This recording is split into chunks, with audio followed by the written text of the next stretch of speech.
Welcome to the Sales Mindset Podcast, where we talk about all things related to sales, having a good mindset for success. What's our topic today, Brian? Today, I think this is going to be a fun one because it's actually very relevant to us, but it is in reference to sales at the foundation stage of a business. So we would still call ourselves a startup. Yeah. And I'd like to talk a little bit about our experiences with sales and also to kind of give the entrepreneurs out there an idea as to like the way that we view it for what do those first sales look like? What are you focusing on? And even in product development, if you're doing that as well in the process, because that's very integrated to the sales and marketing side in the very beginning. Yeah, absolutely. So I'm going to talk more theoretically at first. So I'm going to put my professor hat on in terms of what you need to do when you're starting a business and what's realistic. So, and this is going to cross over into marketing, I think, as well. So when you start out, you may have a good idea as to who your customer is, but you might have the wrong idea as to who your customer is. So when I'm thinking about what you need to do when you're starting up and some of the stuff we've seen in our own experience, I think personally, it's a bad idea to run in and say, here's what our territory structure is going to be. Here's what we want to think about who our ideal customer is, but at the same time, be ready to change it. So when we look at businesses and how businesses start up, the first phase is to really focus on your point of differentiation, your sustainable competitive advantage. What makes you better than everyone else? Yeah. Because you're selling, most likely, in a crowded space. And if you're not selling in a crowded space, then you're selling in an unknown space. Yeah. And so, but both have their own challenges. Exactly. And after that, then you start putting other things together, your human resources. So here we have 3 people, you, me, and new person. We've already lost one person, right? Yeah, sure. And we could be transparent and vulnerable. And part of that was because we didn't have enough structure. And that's something that's starting to come together. Yeah. The sustainable competitive advantage is pretty well set at this point in time. And so now we're moving into what procedures. And part of that is adding structure that new people brought into the organization will need. So that's one of the reasons I started the onboarding documents. Make it whatnot easy for you. But then we still need to be agile. And so in terms of project management, if you're thinking project management, you're not using waterfall project management. You're using agile project management. And for the listeners that aren't familiar with that, you should get familiar with that. Agile project management talks about operating in these little sprints where you're constantly pivoting. The waterfall, so named because of the Gantt chart that comes from it, at least that's what I think, is a bit more structured, a bit more established.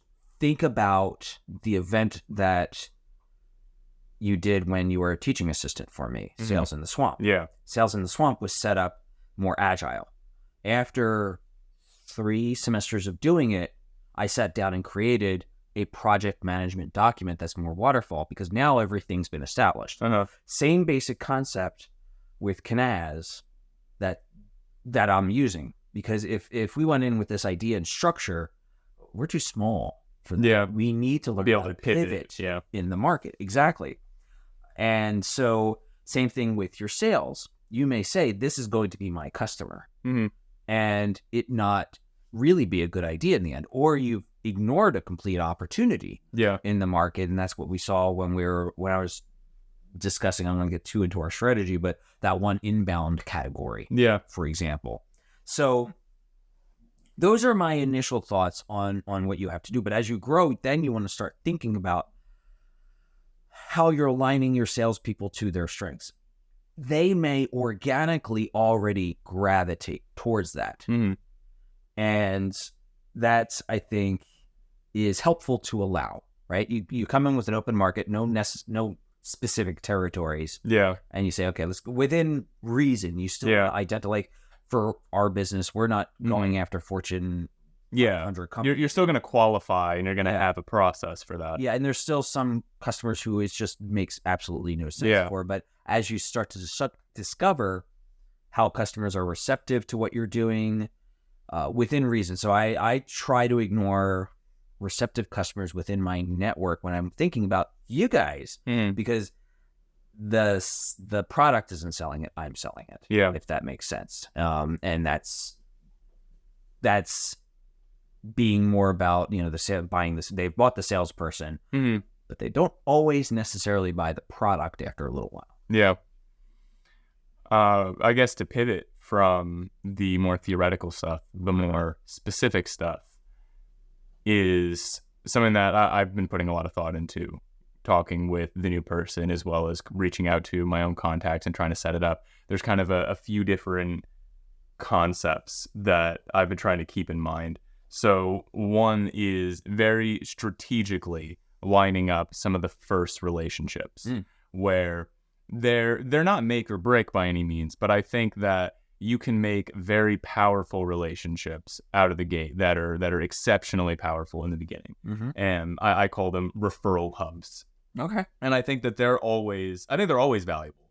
And I think that the earlier that you set those up, the better you're set up to be. Because in a startup, some of the things that you are going to inherently be missing, unless you have some other extenuating circumstances, is you're not going to have prestige.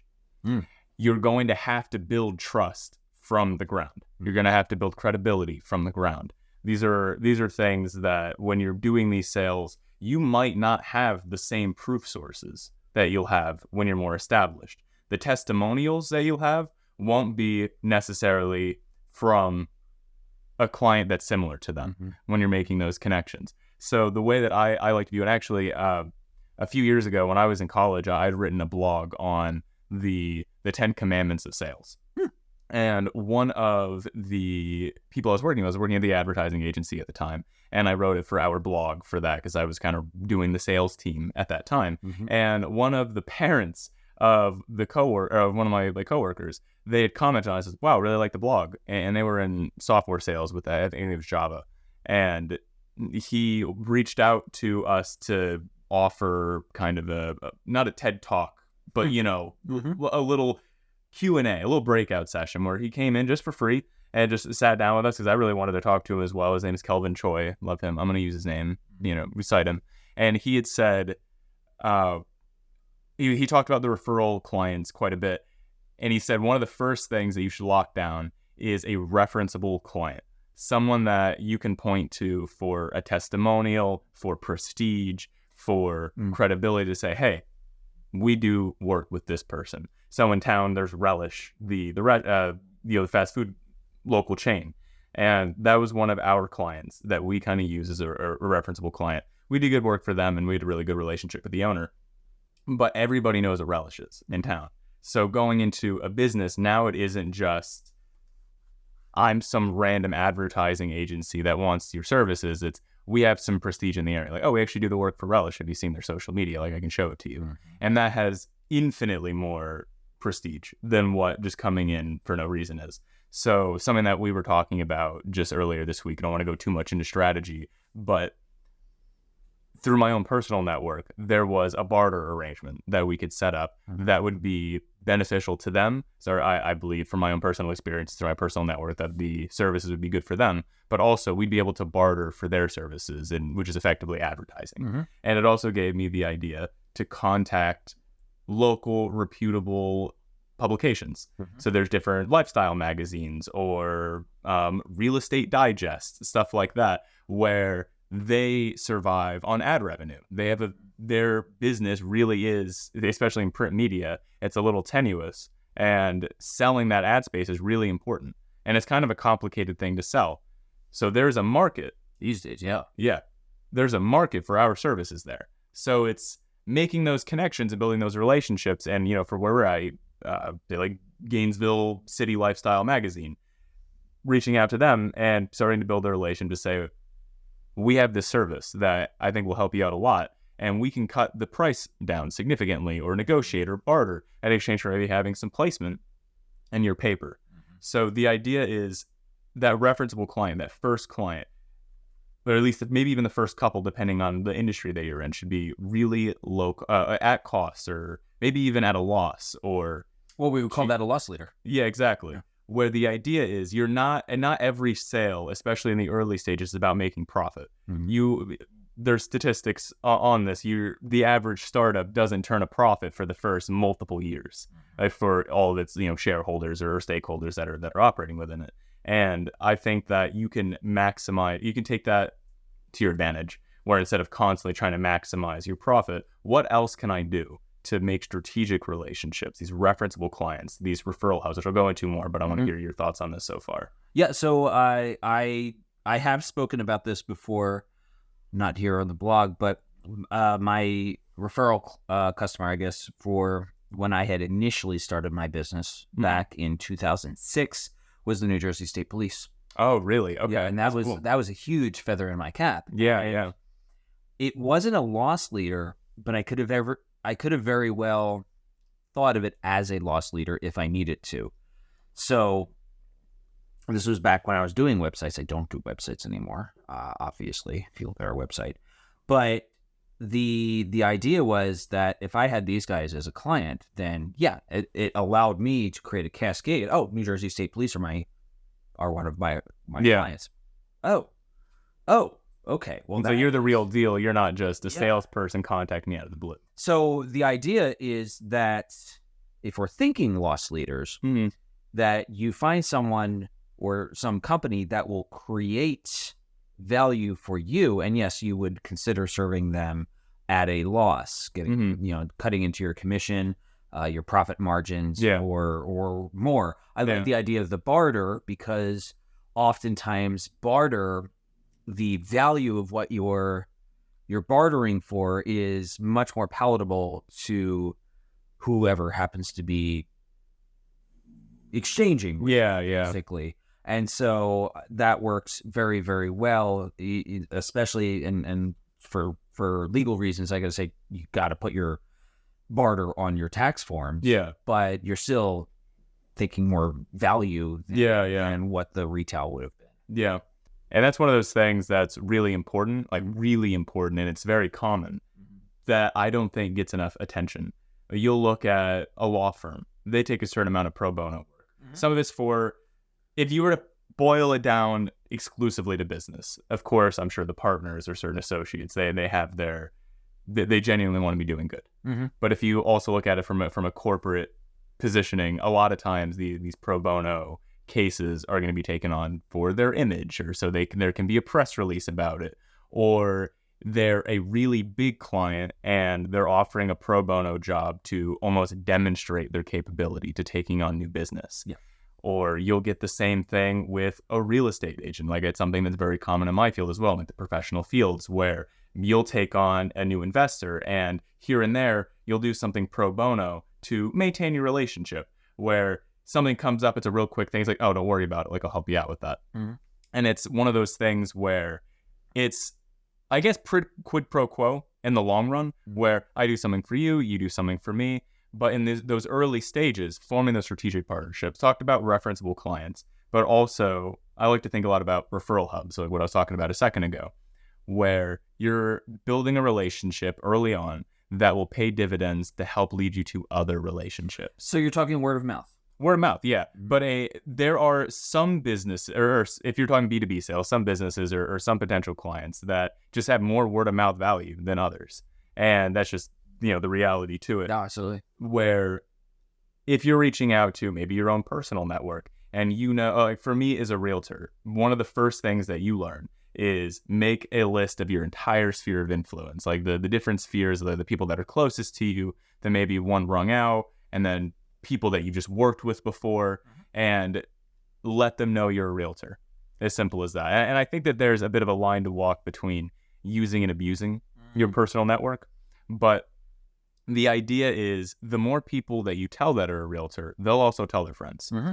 And that's honestly, that's the concept of marketing. You're not going to see a direct return per impression. You're going to see the customers you get from that, and then the network that they have that builds off of it. You got to be careful with this concept of the warm channel. And the warm channel, as I'm referring to it, often comes more from the financial services, where and I don't want to put any names on the podcast, but certain insurance companies will almost expect you to come in, list all your friends and family down. Okay, now you're calling them. Yeah. And I really, that's sketchy. It is, one, for sure. Not sustainable. Two, because you're going to run out, and rude. Yeah. For three, just constantly abusing them. I like your approach to it because, and I know it's not your specific approach. You were taught that somewhere, right? Yeah. Well, the referenceable client. It's kind of, the idea of the who's your friend's friends. Yeah. Because now what happens is, especially in real estate, who's looking for houses constantly, right? Mm-hmm. Someone comes to them and says, "I need services. Do you know someone?" Boom, top of mind. Yeah. Brian does that stuff. Mm-hmm. Well, that's actually one of the big things, is one of the concepts that's kind of drilled into you when you're building that network is most people don't have multiple realtors at the top of their mind. It's the same thing for almost any other service or product, where if you were to say, maybe it's different for, consumer goods, but if you were to say, do you know of any decent lawyers? You're going to think of like one or two. Yeah. And your goal for marketing as a realtor is to be that one. Mm-hmm. If it's going to be a weak approach where you're just simply not going to be their number one or number two person that comes to mind, you're not in their mind. Mm-hmm. So it's about calculating the way you want to market yourself to your network, which is why reaching out to your spheres of influence is very valuable. And when it comes to these referral hubs, the most valuable referral hubs are going to be ones that you service, that have a genuine need and appreciate your service enough to talk about it with other people. So one thing that we'll likely do, and I've done before, is building those relationships and then just simply asking, hey, would it be all right if we shouted each other out on social media? Mm-hmm. Or you have our partner section. If you see any advertising agency, any consulting group, anything like that, they're going to have our partners. And they're going to have a list of as many big clients as possible. Now those are referenceable clients, but also it backlinks to their website. If they do the same thing for you, it improves the SEO for your website. Right. Or maybe you'll say, hey, if you end up really liking this, or let's say you're in the early stages and you do that low cost loss leader strategy, or give a big discount for a barter, just say, hey, you know what? I'll knock it down even more. Could you do me a favor? And if you do like it, could you spread it around for me, or like tell anybody else about it? Like, we're trying to grow here and we'd really appreciate it. And that's a super normal and very reasonable thing to ask. And it even goes to, like we talked about a few podcast episodes ago, the people who do lawn treatment or power washing, where they'll knock on the neighbor's door and say, hey, we're going to be making some noise. We're doing work here. If you want to reach me, you can get me at my cell, and then give them their card. So I had an idea, and you actually started to toe into it. Mm-hmm. Tell me how you would leverage this in social media, because or get tactical about this for social media, because I think some of our listeners might be interested in that. Yeah, social media is an incredibly powerful tool, that's just basically beating a dead horse. Everybody knows that at this point, but it's like, how do you do it? Yeah. I specialize in social media. I've been doing that for a few years, but even that, it changes so often that I wouldn't even pretend to be even sort of an expert on social media. I just to underscore that. 20 years ago, and social media, almost 20 years ago, I was writing articles as an expert on social media. I am so social media. I can use social media. Yeah. But when it comes to posting on social media, I feel you on that. Yeah, it changes all the time. I can barely even navigate the Facebook and Instagram dashboards for posting now, because it's all in that Meta suite, and it's gotten, well, it's probably TikTok and YouTube, and there's so many platforms, especially for the short form content. So go ahead. Sorry.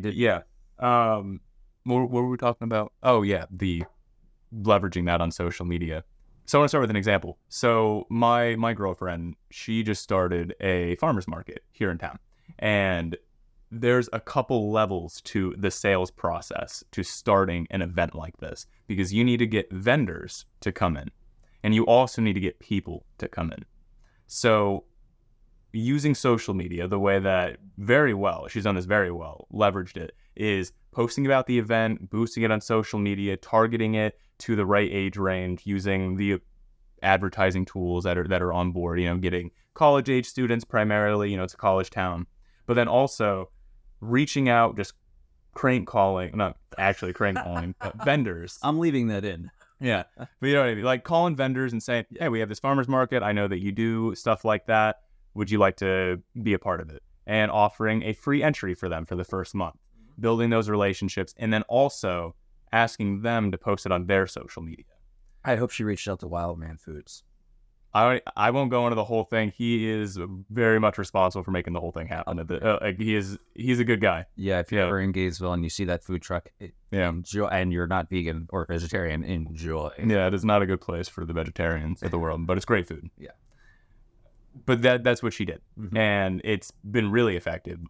Tripled the amount of vendors in a week because of it. And then it's about creating almost a net on social media where now it's not just a post, it's a bit of a phenomenon. Right. It's not one person, it's multiple people. So leveraging, it's a little bit harder on these lower stakes niche operations, but being regular with your social media is really important. It might be kind of hard when you're really young, but eventually getting to a place where you can do that. But then also finding ways to target your market. So for us, eventually, maybe it'll be about making funny short form content out of our podcast, or posting tips in little mini blog formats that are helpful to people and boosting that around, eventually getting a bit of a following, and then making sure that we follow and shout out our partners on social media and asking that they do the same. They might not do it all the time, but getting enough traction where now it isn't just you're posting on social media, it's you're creating a phenomenon where they're talking about you, you're talking about them, now you're in the space. It's when you cross the threshold of trying to punch in to now I'm part of this community, I'm part of the space. I love it. And I think that's a great point to... Are we running low on time? Yeah, we are running low on time. Well, Brian, thanks for the topic. Thanks for the expertise, because you definitely have more than I do on that one. And thanks for listening. Don't forget to subscribe. And we'll see you next time. What's she doing? Grooming. Oh. And she loved what she was doing. So you may have missed her moaning.